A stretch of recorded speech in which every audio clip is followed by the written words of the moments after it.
네, 앞서 보신 것처럼 북한의 3차 핵실험이 단행이 됐습니다. 이를 두고 국제사회의 비난이 계속해서 쏟아지고 있는 상황인데요. 그럼에도 불구하고 국내 금융시장에 미치는 영향은 상당히 제한적이었습니다.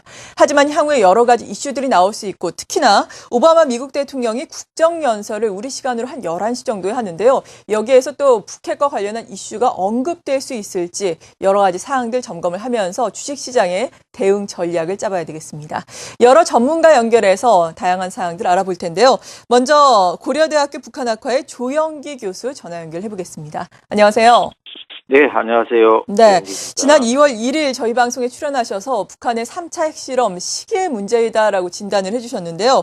일단 오바마의 연두교섭 발표를 앞두고 3차 핵실험이 어제 단행이 됐습니다. 먼저 이 같은 사항들 어떻게 보셨습니까? 네, 제가 2월 1일 방송 출연해서 시기의 문제라고 이야기를 했는데, 안타깝게도 어제 11시 57분에 북한이 3차 핵실험을 했습니다. 북한의 3차 핵실험 시기와 관련된 문제인데, 일단은 그 미국의 오바마 대통령의 연두교서를 겨냥한 것으로 이렇게 볼 수 있는데, 그런 근거로는 어제 조선중앙통신이 한 3시경에 3차 핵실험이 성공되었다라고 발표를 하면서 그 내용 중에는 이런 내용이 있습니다.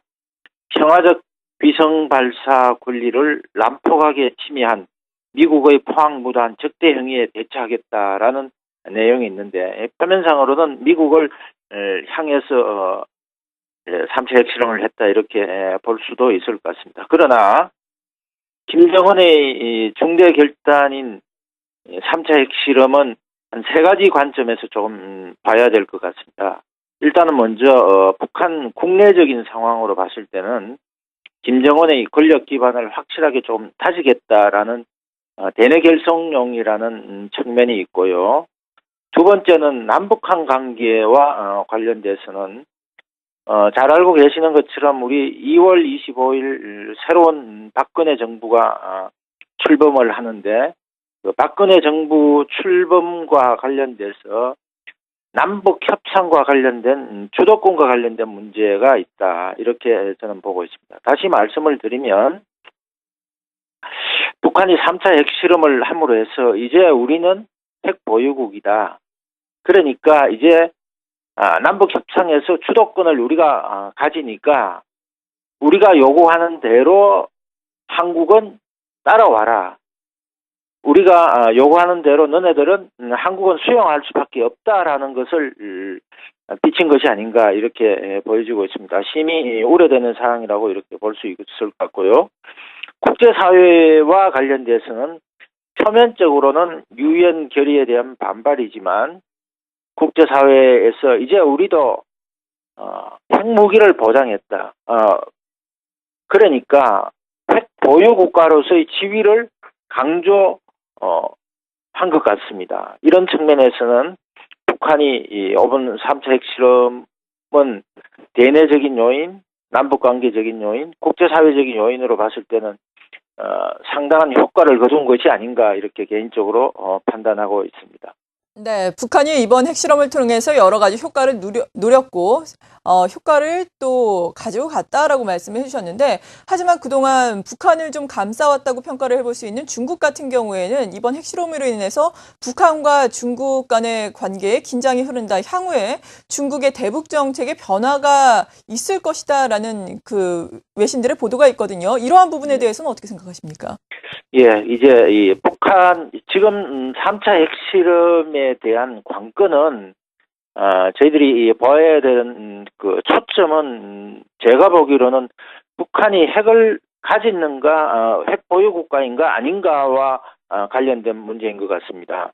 다시 말씀을 드리면 3차 핵실험 이전까지는 북한의 국가 이익과 중국의 국가 이익이 일치했다 이렇게 볼 수 있는데, 그 이야기는 그 북한이 한반도에서 긴장을 조성을 하면 어쩔 수 없이 북한 붕괴라는 그 시나리오가 조성되기 때문에 이런 북한의 붕괴에 대해서 중국이 지원할 수밖에 없었다라는 명분이 있습니다.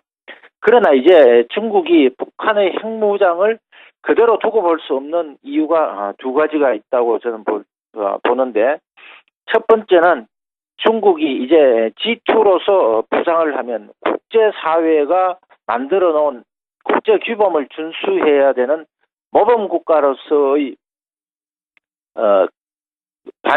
지위에 올라야 되는데, 북한을 이렇게 지속적으로 감싸므로 해서 스스로 국제 규범을 위반하는 이런 위반 국가가 된다라는 측면에서 중국의 국가 이익과 유해되는 것이고, 또 한 가지 두 번째 문제는 동북아 전체에서 이제 핵도민의 현상이 일어날 가능성이 굉장히 많다. 다시 말씀을 드리면 중국의 이 가상적인 적 중에 하나인 일본도 이제는 핵무장을 할 수밖에 없는 빌미를 가질 수밖에 없다. 이렇게 되면 대만도 핵무장을 할 수밖에 없고, 또 한국도 생존권적 자유를 위해서 핵에 대한 새로운 입장을 가져야 된다.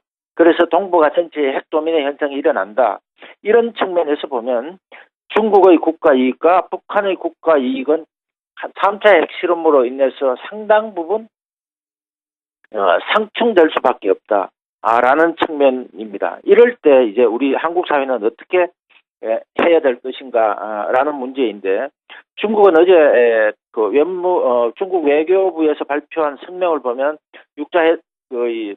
북한의 3차 핵실험에 대해서 매우 불쾌한 반응을 보였지만 6차 회담 자체를 다시 하자라고 이야기를 했는데, 이것은 제가 보기에는 표면적인 것 같고요.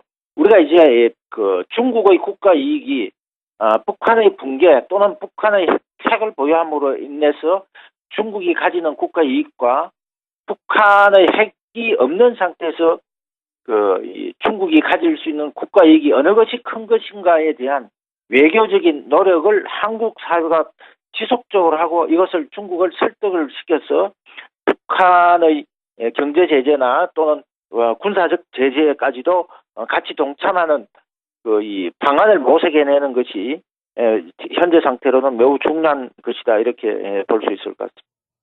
네, 북한이 이렇게 중국과 등을 지는 것을 감안하면서까지 3차 핵실험을 단행을 했고, 유엔 안전보장이사회가 이 대북 추가 제재를 논의하고 있는 가운데 북한은 또 추가 핵실험을 단행할 수 있다라는 또 의중을 밝히고 있는 상황인데요.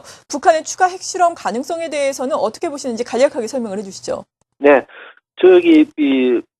북한이 개발한 모델은 지금 파키스탄의 모델을 가져왔기 때문에 2차, 3차 핵실험이 가능한 것 같고, 어제 국방위원회 보도자료에서도 이제 유엔이나 국제사회에서 추가적인 제재 조치를 하면 다시 추가 핵실험을 하겠다고 그랬는데, 이제 2차, 3차 핵실험을 한 이후에는 4차, 5차, 6차 이렇게 가는 거는 사실은 소량화나 경량화를 위한 기본적인 프로세스이기 때문에 충분히 예상할 수 있는 일이다, 이렇게 저희들은 봐야 될 것 같습니다.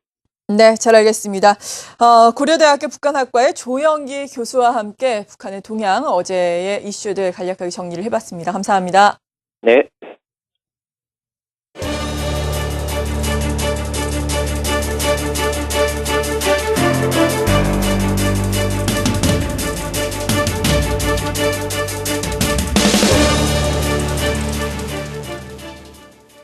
네, 어제 북한의 핵실험 강행에 대해서 국제사회에서도 강한 비난이 쏟아지고 있습니다. 국제사회의 고립을 자초하고 있다라는 소식이 나오고 있는데, 과연 앞으로 국제사회에서 어떤 제재들이 나올 수 있을지 여러 가지 각도에서 또 점검을 해보겠습니다.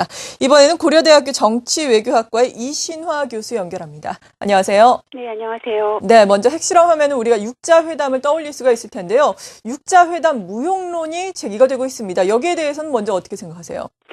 네, 육자회담이라는 게 북한의 핵 문제를 해결하는 방안을 논의하기 위해서 주변 6개국이 모였던 거 아닙니까? NPT 핵무기 비확산 조약이 1993년에 북한이 탈퇴를 선포하고 또 유보했다가 2003년에 결국 탈퇴를 하면서 좀 더 효과적인 어떤 다자 체제를 구축한 거였는데요. 사실은 3년여 시간에 불구하고 2006년까지 별다른 성과가 없이 장기 휴척 상태에 빠지고 나서 육자회담 무용론이나 폐기론이 나왔었습니다. 그런데 이번에 이렇게 세 번째 북한 핵실험이 성공하면서 사실상 핵 보유국이 됐다고 저는 보는데, 그런 상황 속에서는 이 육자회담이 소기의 목적, 즉 존립 근거 자체에 문제가 생겼기 때문에 무의미할 수 있다고 보겠습니다. 그러니까 이렇게 북한이 보유한 핵무기의 실전 배치 가능성이 이제 한층 높아졌기 때문에 이런 한반도 안보 상황에 근본 변화가 있어야 되고, 또한 그 육자회담이 유지가 되든 유지가 되지 않든 큰 근본적인 변화를 가져올 수밖에 없다는 생각이 듭니다. 하지만 북한을 제외한 5자 회담이 가능하지 않을까라는 조심스러운 전망을 하고 싶은데요. 분명 지금 닥친 시련은 위기지만 그렇기 때문에 나머지 5개 국가가 5개 국가가 이런 북한 핵 문제를 좀 더 건설적이고 아니면 좀 패러다임을 변화하는 방향으로 이제 이루고, 거기에 북한이 이제 차후에 이렇게 조인하는 그런 방식도 한번 생각해 볼 수 있지 않을까, 그런 생각을 해봤습니다. 네, 안보 상황이 근본적으로 변화를 했기 때문에 육자 회담 자체는 좀 무의미해진 것이 아니냐, 오히려 5자 회담이 생길 수도 있다라고 말씀해 주셨는데요. 유엔 안전보장이사회 역시 추가적인 대북 제재 방안을 내놓겠다라고 밝히고 있거든요. 네. 어떤 조치들이 나올 수 있을지, 그리고 앞서서 5자 회담도 말씀해 주셨는데 국제사회에서는 어떤 공조가 앞으로 필요하다고 보십니까? 일단 그동안 특히 2006년 첫 핵실험 이후에 끊임없이 국제사회가 말로 경고를 하지 않았습니까? 그런데 그게 사실상 아무런 효과를 거두지 못했기 때문에 미국을 중심으로 이제 유엔을 통해서죠, 물론 전면 제재 아니면 해상 봉쇄라든지 아니면 이제 최악의 경우는 핵시설 정밀 타격, 그런 것도 염두에 둘 필요가 있을 것 같다는 생각이 들고요. 사실 우리나라가 이번 2월에 안보리 의장 국가고요. 지금 현재 김숙 우리나라 유엔 대사가 의장을 맡고 있지만 김성환 외교장관이 지금 뉴욕에 가 있고, 오늘 안보리 의장 성명을 외교장관이 직접 발표하는 등 우리나라의 아주 강한 의지를 표명을 했거든요. 그러니까 이제 우리가 이런 유엔을 활용해서 우리의 입장을 미국과 중국과 더불어서 공조해서 무언가를 할 수 있는가를 좀 고민을 해봐야 될 것 같은데, 한 가지 우려할 거는 이런 일방적인 강경 제재에 아마 중국이 동참하지 않을 가능성도 높고요. 아까 말씀드렸던 군사적 제재, 특히 무슨 핵시설 정밀 타격이라는 어떤 실질적인 군사 액션이 나올 경우에는 아마 그 불똥이 대남 도발이라는 그런 우리나라에 이제 떨어질 확률이 훨씬 더 높기 때문에 그 국제 공조의 군사적인 제재를 사용하는 방안은 저는 분명히 고려가 되어야 된다고 생각을 하면서도 이제 우리 안보와 어떻게 연관이 되는가에 대해서 미국이나 동맹국과 긴밀한 협조나 공조가 필요할 것 같습니다. 네, 정말 여러 가지 측면에서 생각을 해봐야 될 것 같습니다. 앞서서 이 핵실험으로 인해서 북한과 중국의 관계가 많이 변화를 할 것이다라는 소식을 들어봤는데요. 일본도 요즘에 좀 만만치가 않습니다. 이번 핵실험이 일본의 군사무장의 또 하나의 동기부여가 되지는 않을까. 가뜩이나 동북아시아의 지금 정세가 좀 안 좋은데요. 이런 의견도 있는데 여기에 대해서는 어떻게 생각을 하세요? 저도 동기부여가 충분히 된다고 생각을 하는데요. 네. 어제 아베 총리가 바로 독자적인, 그러니까 국제사회 공조도 하겠지만 일본 독자적인 제재를 포함해 모든 방법으로 대응을 하겠다. 그리고 조청년 간부 방북 대상자를 더 제한하고 대북 송금 제한 검토한다는 식으로만 얘기를 했지만 거기에 분명히 군사력 강화도 들어갈 것 같은데요. 98년에 일본 상공으로 발사한 북한의 중장거리 미사일 대포동 있지 않습니까? 그게 일본을 분노하게 한 것뿐만 아니라 당시 제가 알기로 15조 원 규모의 미사일 방어 체제를 구축하는 의미를 제공했었고요. 2006년에 북한이 처음 핵실험을 했었을 때 일본이 방위청을 방위성으로 격상해서 본격적으로 이제 군비 강화를 했었거든요. 소위 말하는 일본의 보통 국가화라는 거는 경제 대국에 걸맞는 군사 대국을 만드는 거라서 90년대부터 계속 있어 왔었던 일본의 외교 정책, 외교 군사 정책, 안보 정책이었는데요. 이 생각구 영토 분쟁과 더불어서 이 북한 북한의 이 핵 도발이 일본의 군사력 증강에 훨씬 더 큰 영향을 미칠 수밖에 없을 겁니다. 하지만 이제 미국과의 동맹을 염두에 둘 수밖에 없기 때문에 직접적으로 아주 당장 뭐 핵과 미사일로 무장한 북한에 대비해서 뭐 핵으로 무장하겠다 그런 이야기는 하지 않겠지만 저는 분명히 그 가능성은 높아졌고 그 가능성이 높아졌다는 의미는 대만이나 우리나라를 포함한 이 동북아 국가의 핵 도미노 현상이 어느 쪽으로 이제 갈 수 있을지 굉장히 불확실하고 불안정한 상황이 된 거는 확실한 것 같습니다. 네, 동북아시아의 긴장감이 훨씬 더 고조될 가능성이 높아졌다라고 평가를 해주셨습니다. 북한 핵실험 소식이 전해진 이후 이명박 대통령과 박근혜 당선인이 어제 긴급 회동을 하는 등 긴밀하게 대응을 하고 있는데요. 우리 정부 차원에서는 어떤 전략이 나오는 것이 좋다고 생각을 하십니까? 일단 전략 말씀드리기 전에 우리가 분명히 직시해야 될 것이 북한의 지속적인 도발 때문에 아까 말씀하셨던 것처럼 투자자들도 간성이 생겨서 금융시장 혼란이 없고요. 일반 국민들도 간성이 생기지 않아서 어제 저녁에 아무런 사회 혼란이 없었었거든요. 국가 안보는 대한민국의 생존과 직결된 문제거든요. 근데 이제는 우리가 우리 머리 위에 핵탄두를 이고 산다는 그 현실을 직시해야 될 것 같고요. 그 의미는 남북 관계가 분명히 예전과 달라졌다는 거고 굉장히 불투명해진 거고요. 기존 우리나라가 가지고 있는 방어 수단으로는 핵무장한 북한을 실질적으로 제어할 수 있는 방법이 없다라는 불가능하다라는 것을 염두에 둬야 될 것 같습니다.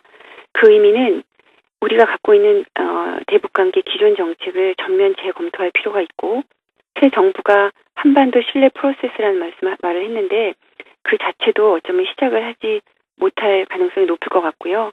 그 의미는 패러다임이 바뀌어야 된다는 거죠. 우리의 대북 패러다임이. 그거는 추가 핵실험으로 뭐 장거리 로켓 추가 발사를 할 수도 있고요. 또 우리나라가 국제사회, 유엔을 포함한 국제사회 제재에 참여를 하는 경우에는 아마 또 대남 도발을 일으킬 텐데 그런 모든 악재 속에서 우리는 이제는 잃을 게 북한보다 분명히 많은 나라라는 걸 북한이 알고 있거든요.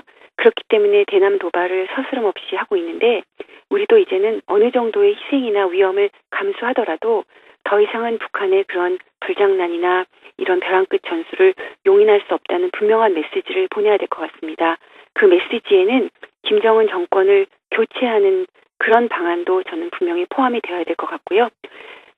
그런 것을 위해서 두 가지만 잠깐 말씀을 드리면 첫 번째는 이제 우리가 늘 화해협력, 대북 화해협력을 얘기했었을 때 체제 인정이라든지 대규모 경제 원조를 통해서 핵 포기를 유도하고 핵무장 이전 상태로 돌려야 한다라는 유화 정책이 분명히 나올 겁니다.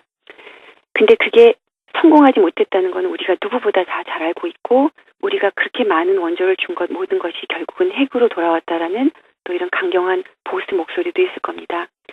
이러한 우리나라의 이 보수든 진보든 아니면 핵을 포기시키든 아니면 여기 응징을 해야 된다는 그런 목소리들이 북한에게 그동안 아무런 도움이 되지 못했다는 것을 직시하고 우리가 미국과 중국을 활용해서 북한을 어떻게 할 것인가에 대한 전략적 선택을 해야 된다고 생각을 합니다. 그것이 제 두 번째 포인트인데요. 가장 좋은 시나리오는 미중이 한 목소리를 내는 겁니다. 미중이 대립을 할 경우는 우리가 선택을 해야 되는 기로에 서게 되고요. 물론 우리가 미국과 동맹 국가지만 중국과의 전략적 관계를 무시할 수 없기 때문에 미국과 중국이 양국 관계가 일치하는 경우도 처음에는 아마 대북 제재를 하겠다고 하겠지만 북핵 관리 모드로 들어가겠다고 한다면 우리만 힘없이 아까 말씀드린 것처럼 핵탄두를 이고 사는 불안함에 쌓여야 될 겁니다.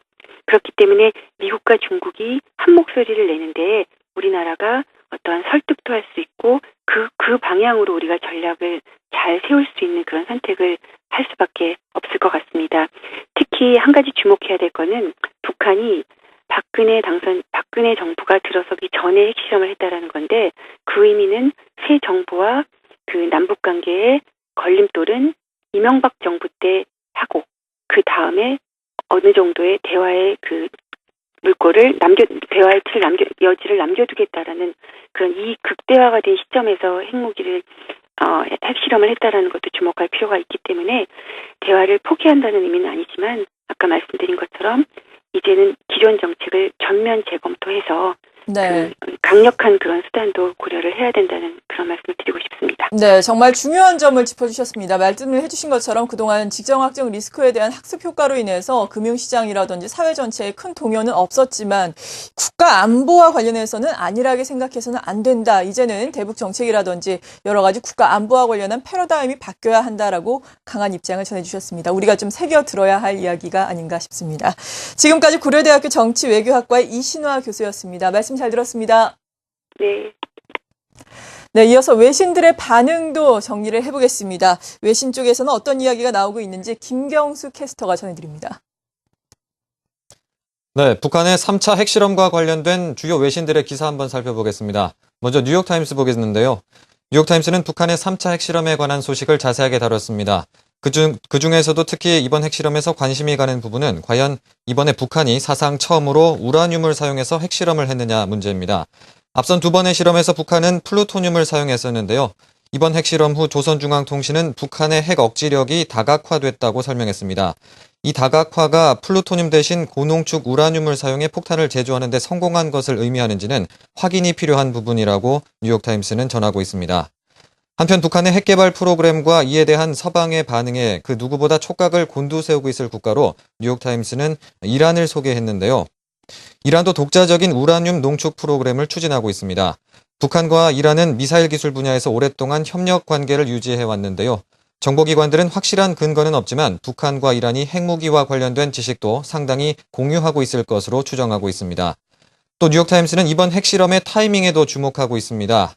한국의 권력 이양을 얼마 남겨두지 않은 시점에서 핵실험을 진행함으로써 그동안 북한이 극도로 미워해왔던 이명박 대통령에 대한 메시지를 전달함과 동시에 후임자인 박근혜 당선인에게는 그동안의 북한과 남한의 틀어진 외교 관계를 회복할 기회를 제공하는 의미가 있다고 분석하기도 했습니다.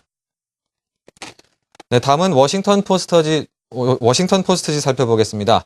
워싱턴 포스트지는 이번 핵실험으로 중국과 북한 간의 관계에 긴장감이 조성됐다고 밝혔는데요. 지금까지 중국은 북한의 경제적 원조를 해주고 북한에 대한 국제사회 제재에 적극적으로 동참하지 않는 등 북한에 대해 호의적인 입장이었습니다. 중국은 대화와 협상을 통해서 북한에 영향을 미칠 수 있다는 자신감이 있었을 텐데요. 하지만 이번 핵실험으로 북한이 독자적인 핵무기를 보유하기 위한 강경 노선을 채택한 것이 분명해지면서 북한을 대하는 중국의 태도에도 변화가 있을 것이란 관측입니다. 이를 엿볼 수 있는 대목이 바로 중국 관영 매체인 환구시보의 사설에 사용된 강도 높은 수사라고 워싱턴 포스트는 지목하고 있습니다. 이 사설에는 북한이 핵실험을 강행할 경우에 중국은 북한에 대한 지원을 중단할 수 있고 또 그에 대한 비싼 대가를 치르리라고 경고하는 내용이 담겨 있습니다.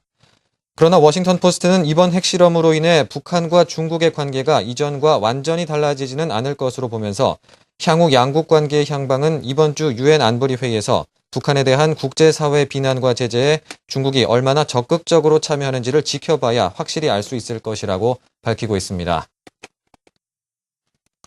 다음은 CNN 보겠습니다. CNN은 북한의 3차 핵실험과 관련된 세계 각국 지도부의 반응과 성명을 모아서 기사를 구성하기도 했는데요. 버락 오바마 대통령은 물론이고 박근혜 대통령 당선인, 또 중국 외교부, 그리고 일본의 아베 신조 총리 등의 반응을 소개하고 있습니다. 또 반기문 유엔 사무총장의 성명도 전하고 있는데요. 성명은 반 총장이 이번 북한의 핵실험을 규탄하며 이는 유엔 안보리 결의안의 명백한 위반이라는 생각을 가지고 있다고 밝혔습니다. 이번 핵실험이 한반도 지역의 안정과 핵 비확산을 위한 국제적 노력에 부정적인 영향을 줄 것이 우려된다고 언급하면서 반 총장은 북한이 행동을 바꿔서 한반도 비핵화에 동조해 줄 것을 다시 한번 촉구했습니다. 이외에도 CNN은 북대서양 조약기구, 영국의 윌리엄 헤이그 외무장관, 그리고 올랑드 프랑스와 프랑스 대통령, 독일 외무부, 호주 외무부 장관의 성명을 소개했는데요. 이들은 모두 공통적으로 북한의 핵실험을 안보리 결의안에 대한 명백한 위반일 뿐만 아니라 국제사회에 대한 도전으로 규정하면서 강력히 비난한다고 밝혔습니다. 다음은 월스트리트 저널 살펴보겠습니다. 월스트리트 저널은 이번 핵실험처럼 큰 사건 외에도 북한 내에서 김정은 체제 강화를 위한 강경 노선 채택의 기류를 엿볼 수 있는 사건들이 있었다고 소개하고 있습니다. 우선 첫 번째로 북한의 정치범 수용소의 규모가 확장되고 있다는 내용 전하고 있는데요. 북한 동해안 도시인 청진시에 있는 25호 수용소의 규모가 기하급수적으로 커졌다고 밝혔습니다. 그만큼 북한의 정치 체제에 반하는 인사들에 대한 탄압이 심해지고 있음을 나타내는 것이라고 볼 수 있습니다. 다음으로 월스트리트 저널은 북한 전문 매체인 데일리 NK 웹사이트의 내용을 소개하면서 평양 만수대에 있는 김정일 동상의 의복 부분에 변화가 있다는 것을 밝혔습니다. 이전 동상과 다르게 바뀐 김정일의 동상은 점퍼를 입고 있는 것으로 드러났는데요. 옷 부분을 제외한 나머지 부분은 이전 동상과 똑같아서 동상을 새로 제작한 것인지 아니면 부분적으로 변형만 한 것인지는 확실치 않다고 합니다. 그러나 어느 쪽이 맞든 이 역시도 김정일, 김정은 부자의 통치체제를 정당화하고 현 체제를 강화하기 위한 노력의 일환인 것은 분명해 보입니다. 마지막으로 북한 정권을 지지하는 웹사이트인 우리민족끼리에 올라온 폭력적인 영상을 소개하고 있는데요. 이 영상은 미국 비디오 게임에서 이미지를 차용해서 만든 것으로 미국과 우리나라 그리고 일본에 대한 적개심이 크게 드러나는 그런 영상이라고 소개를 하고 있습니다. 네, 지금까지 북한 핵실험 관련 주요 외신 기사들 살펴봤습니다.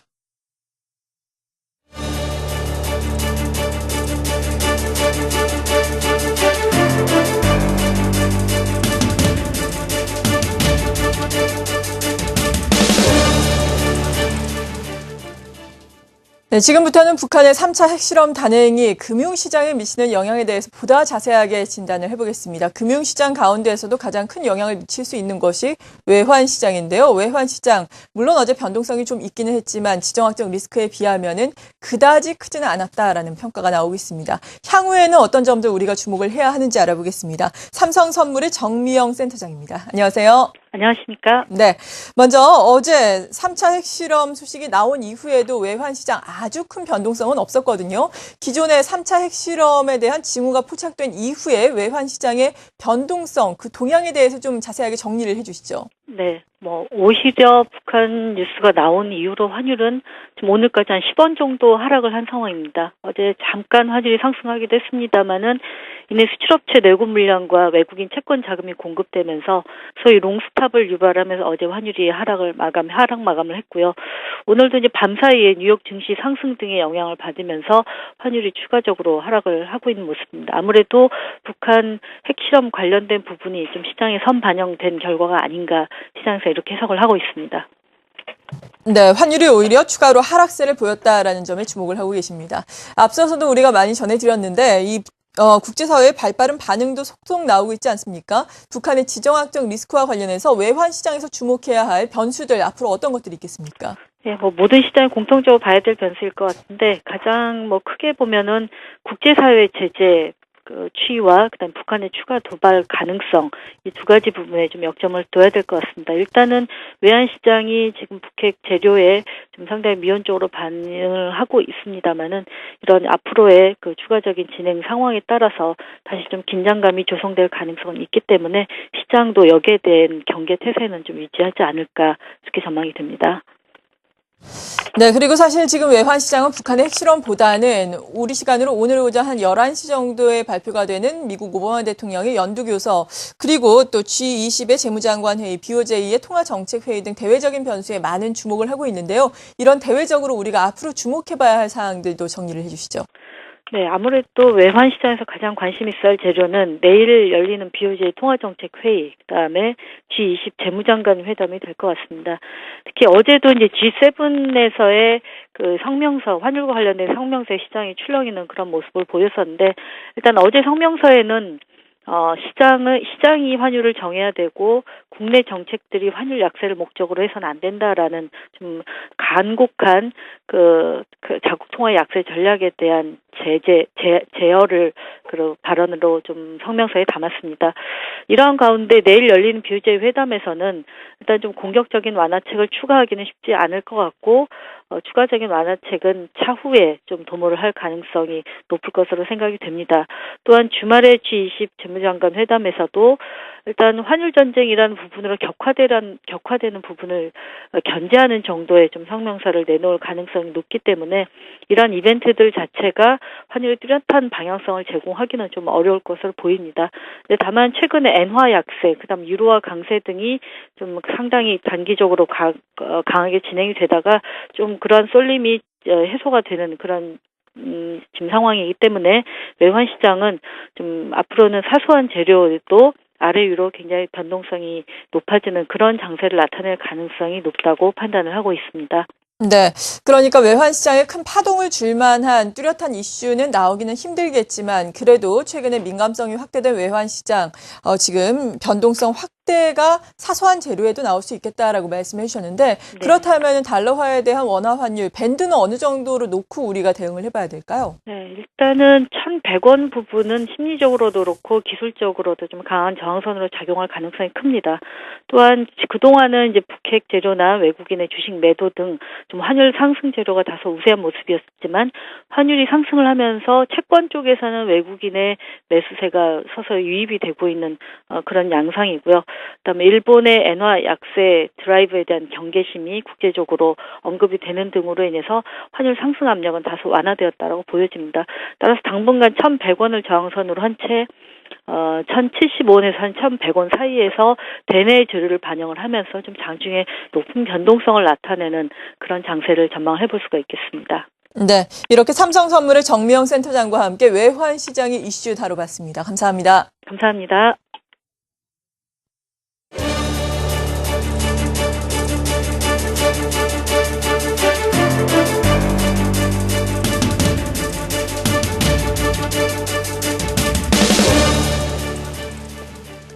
이번에는 주식시장과 관련한 이슈 자세하게 짚어보겠습니다. 앞으로 투자자들은 어떤 점에 주목을 해야 하는지 동양증권의 이재만 연구원과 함께합니다. 안녕하세요. 네, 안녕하십니까. 네, 일단 어제 주식시장에는 큰 변화가 나오진 않았습니다. 하지만 앞으로 북한 핵실험의 파장이 좀 더 이어질 수 있을지 어떻게 보시나요?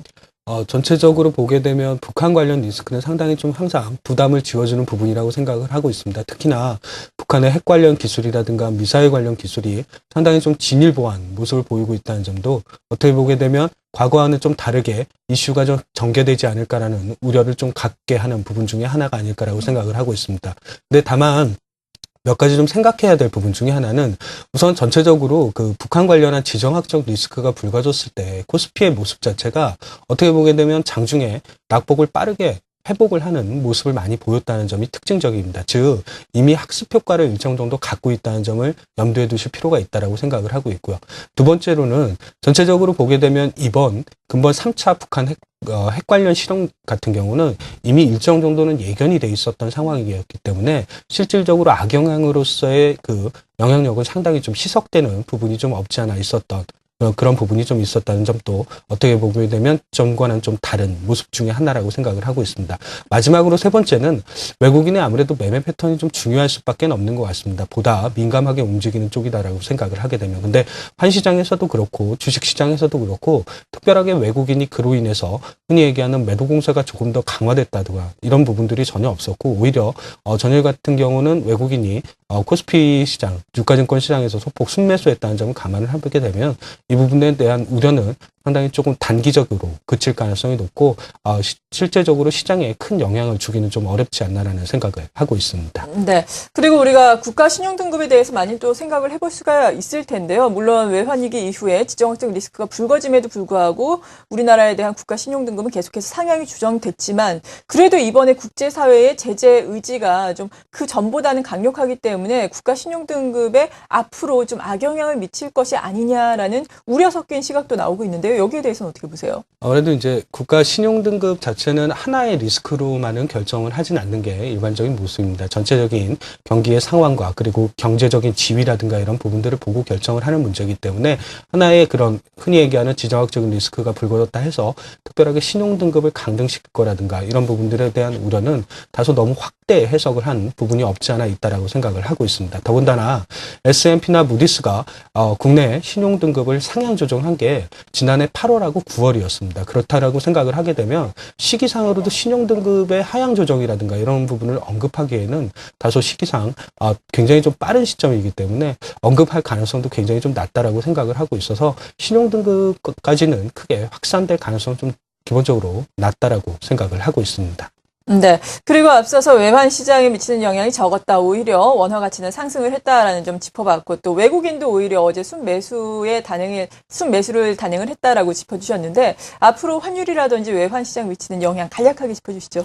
아무래도 이제 전반적으로 그 증시에서 외환 시장이 주는 영향은 변동성이라는 부분입니다. 즉 통화 정책이라든가 이런 게 바뀜으로 인해서 생기는 한 시장의 변동성이 높아지게 되게 되면 주식 시장은 그게 원화가 약세든 원화가 강세든 상관없이 굉장히 큰 폭의 움직임을 보이는 특성을 갖고 있습니다. 근본에도 일본의 강력한 어떻게 보게 되면 엔저 정책 자체가 국내 한 시장뿐만 아니라 주식 시장에도 큰 영향을 주는 부분이 좀 있었다라고 생각을 하고 있는데, 기본적으로 보게 되면 최근에 들어서는 어떻게 보게 되면 원달러 환율이라든가 원엔 환율 시장 자체의 변동성 자체가 사주 수익률을 기준으로 하게 되면 상당히 조금 고점에서 하락 전환하는 상황입니다. 즉 외환 시장의 변동성 자체는 장중 변동성은 남아있대 전체적인 수익률이라든가 기존의 변화율 같은 변동성은 이미 고점에서 하락했기 때문에 실질적으로 외환 시장에 대한 관심이 다른 쪽으로 옮겨갈 가능성, 즉 어떻게 보게 되면 경기라든가 위험이라든가 이런 부분에 펀더멘탈적인 부분으로 관심이 옮겨갈 가능성이 높다라고 생각을 하고 있습니다. 네, 지금의 상황으로 봤을 때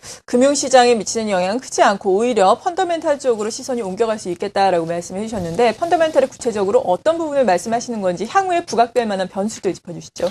아무래도 이제 금주 같은 경우는 굉장히 앞서 말씀하셨던 것처럼 이벤트가 많은 주간이긴 합니다. 네. 근데 그런 이벤트들보다는 실질적으로 근본적으로 갖고 있는 미국이라든가 중국이라든가 유럽의 펀더멘탈 변화에 조금 더 신경을 쓰실 필요가 있지 않나라고 생각을 하고 있습니다. 세 국가 모두 현재 상황에서 경기라든가 이런 부분은 특별히 이상한 징후를 발견하기는 어렵습니다. 다만 미국 같은 경우는 3월 1일 자동 예산 삭감안이 실질적으로 진행이 되게 됩니다. 그렇게 되게 되면 이전까지는 민주당과 공화당 간의 예산 삭감안을 놓고 상당히 조금 갈등이 표면화될 가능성이 있기 때문에 정치적인 위험이 상당히 좀 높아질 가능성이 높다라고 생각을 하고 있습니다. 중국은 전반적으로 보면 경기 상황 대체적으로 양호하고 사이클도 기본적으로 우상향하는 형태로 턴어라운드 하는 모습을 많이 보이고 있습니다. 특히 중국은 인플레이션 압력이 강화가 되게 되면 정책 자체가 긴축으로 좀 스탠스를 전환할 가능성이 있는데, 지금은 국제 곡물 가격이라든가 이런 부분이 하락세를 보이고 있기 때문에 실질적으로 중국 같은 경우는 물가 압력이 낮아서 아무래도 물가를 잡겠다라는 생각보다는 성장에 조금 더 포커스를 맞춰서 정책을 진행할 가능성이 높다라고 생각을 하고 있고요. 유럽은 최근에는 경기 상황이 나쁘진 않았습니다만 실제적으로 있는 유로 약세에 조금 기반한 부분이 좀 있었기 때문에 유로가 강세로 전환하면서 생길 수 있는 경기 모멘텀의 둔화하고, 그리고 최근에 스페인하고 이탈리아 이런 부분들에 대해서 정치적인 스캔들이라든가 국채 만기가 좀 집중되어 있다는 부담을 좀 갖고 있기 때문에 위험이 다소 상승할 가능성이 높습니다. 즉 어떻게 보게 되면 중국 쪽 경기에 좀 집중하는 전략이 좀 필요할 것 같고, 그리고 유럽이나 미국의 위험 수준이 다소 좀 높아질 수 있다는 점에 위험 요소를 조금 생각을 하면서 투자 전략을 수립하는 게 맞지 않나라고 생각하고 있습니다. 네, 이렇게 대외적인 변수들 중심으로 짚어주셨는데요. 내일 또 대내적인 이벤트가 있습니다. 금융통화위원회도 열리게 되고, 그리고 또 옵션 만기일도 내일 이제 대기를 하고 있는데 무난하게 넘어갈 수 있을까요? 그래도 이제 금통위 같은 경우는 금리를 조금 동결할 가능성이 높은 시점이긴 합니다. 아직까지 환에 대한 영향이라든가 이런 부분을 우려스럽게는 쳐다보고는 있지만 실질적으로 그로 인해서 액션을 취할 단계는 아니라고 생각하는 게 어떻게 보게 되면 한국은행이 가진 생각이 아닐까라고 생각을 하고 있고요. 옵션 만기일 같은 경우는 대략 물량 기준으로 그리고 금액 기준으로 좀 추정을 해보게 되면 2천억 원 정도의 물량이 좀 출회될 가능성이 있다라고 생각을 하고 있습니다. 지금 같은 상황에서 거래대금이라든가 이런 부분들이 많이 줄어있는 상황이기 때문에 2천억 원이 다소 큰 금액으로 보일 수는 있겠습니다만 전반적으로 증시 전체적으로 놓고 보게 되면 수급의 부담이 굉장히 크다라고 판단하기는 어려운 물량이 아닐까라고 생각을 하고 있습니다. 따라서 내일 이벤트는 국내적으로 남아는 있지만 그 이벤트 자체가 증시의 방향을 좀 바꾸는 역할을 한다든가 오히려 변동성을 확대시킨다든가 이럴 가능성은 다른 국면들에 비해서는 좀 작지 않을까라는 생각을 하고 있습니다. 네. 그리고 시장이 지금 전반적으로 봤을 때 그렇게 활기가 있는 시장은 아니지만 그래도 좀 저점, 이 바닥권에 대한 믿음은 좀 어느 정도 형성이 돼 있지 않나라는 생각을 가질 수 있을 것 같거든요. 그렇다면 지금도 방어적인 이 포지션을 계속해서 가져가야 하는 것인지 이제부터는 서서히 공격적인 포지션으로 옮겨도 되는 것인지 궁금한데요. 아무래도 이제 시장이 아까 말씀드린 것처럼 펀더멘탈이라든가 이런 쪽에 집중할 가능성이 높기 때문에 오히려 실질적으로 보게 되면 지수가 코스피를 기준으로 해서 대략 1950포인트 정도면 PER을 기준으로 하게 되면 대략 8.5배 정도의 수준입니다. 이 정도 수준이면 상대적으로 당시에 미국의 신용등급이 강등당했을 정도 당시 국면 정도를 제외하면 가장 낮은 수준까지는 떨어져 있습니다. 어떻게 보게 되면 가격적인 메리트라든가 이런 부분이 상당히 많이 부각될 수 있는 시점이다라고 기본적으로 판단을 하고 있고요. 두 번째로는 최근에 엔화가 굉장히 가파른 속도로 약세로 가고 원화가 그에 반해서 빠른 속도로 강세로 가게 되면서 흔히 얘기하는 외국인에서의 포트폴리오 조정, 즉 일본의 IT와 자동차는 매수를 하고 한국의 IT와 자동차는 매도를 하는 전략을 좀 가졌었는데 기본적으로 보게 되면 이는 수익률 격차에 의해서 많이 움직이게 됩니다. 즉 지금 같은 경우는 어떻게 보게 되면 국내 IT와 자동차 그리고 일본의 IT와 자동차 업종 간의 수익률 격차가 2010년 이후에 가장 큰 수준까지 벌어져 있습니다. 이렇게 되게 되면 단기적으로는 포트폴리오 조정이 좀 일단락될 가능성이 높다라고 생각을 하고 있고 기본적으로는 오히려 전기전자라든가 자동차 업종 이런 업종을 중심으로 해서 외국인의 매수세가 좀 유입될 가능성이 높다라고 생각을 하고 있습니다. 기본적으로는 낙폭이 컸던 흔히 얘기하는 업종들을 중심으로 해서 단기적으로는 반등이 조금 더 이어질 가능성이 높다라고 생각을 하고 있고 기본적으로 이 단기 반등이 대략적으로 코스피를 기준으로 해서 1900포인트, 2000포인트 정도의 언저리 부근에 오게 되면 기본적으로 펀더멘탈 쪽으로 관심을 다시 한번 이동시키는 전략이 조금 바람직하지 않을까라는 생각을 하고 있습니다. 네. 이렇게 동양증권의 이재만 연구원과 함께 북한의 3차 핵실험이 주식시장에 미치는 영향 그리고 앞으로 어떤 대응 전략이 필요한지 자세하게 투자 전략까지 세워봤습니다. 감사합니다. 네, 감사합니다.